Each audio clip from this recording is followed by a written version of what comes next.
U.S. says Chinese warship fired military laser at U.S. aircraft. This post received a score of 17,579, with an upvote ratio of 95%. Here are the top comments in response to this article. One horseman at a time, please. Wait until the famine will show up.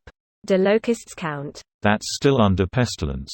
I know a certain plague doctor who has a cure. Indeed. His cure is most effective. God damn it, if we suffer another containment breach I'll have you both reduced to D class before 173 can snap your necks. D-boys rule. D-boys. Damn it, where's Ninetales when you need them? Chinese testing the waters lol.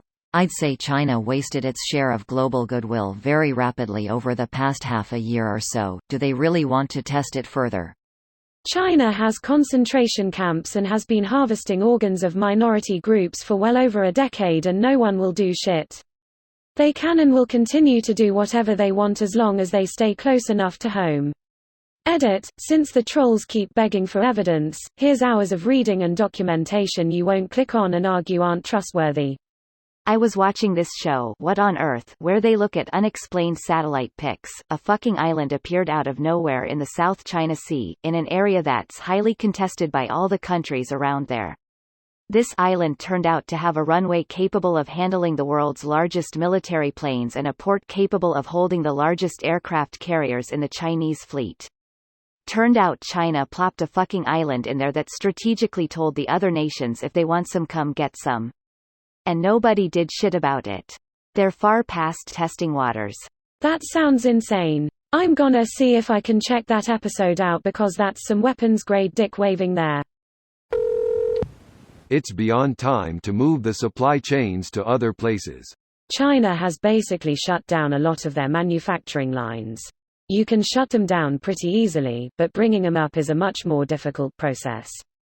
You'll see a shock to the rest of the world's supply chain over the next few weeks because of this. This whole thing, even if the virus blows over, may just help to diversify the global supply chain. I'm guessing India will be next.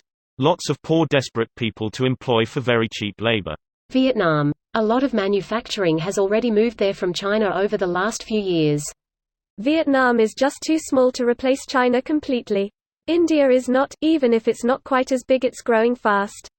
Vietnam, Taiwan, Malaysia, a lot of regional minor powers have experienced a steadily increasing boon from the trade wars that preceded the COVID-19 outbreak, per my family that does electronics manufacturing business in the region. The post-virus slowdown in China's only driven up efforts to find alternative production capabilities. The level of expertise and factory capability for high-end products, in particular, is lacking in these regions. We might be seeing some tides turn as we speak. This video was automatically created by Reddit to Speech. The article and comments in this video were selected from Reddit according to their upvotes, and any paraphrasing was performed by smmry.com, without any human intervention.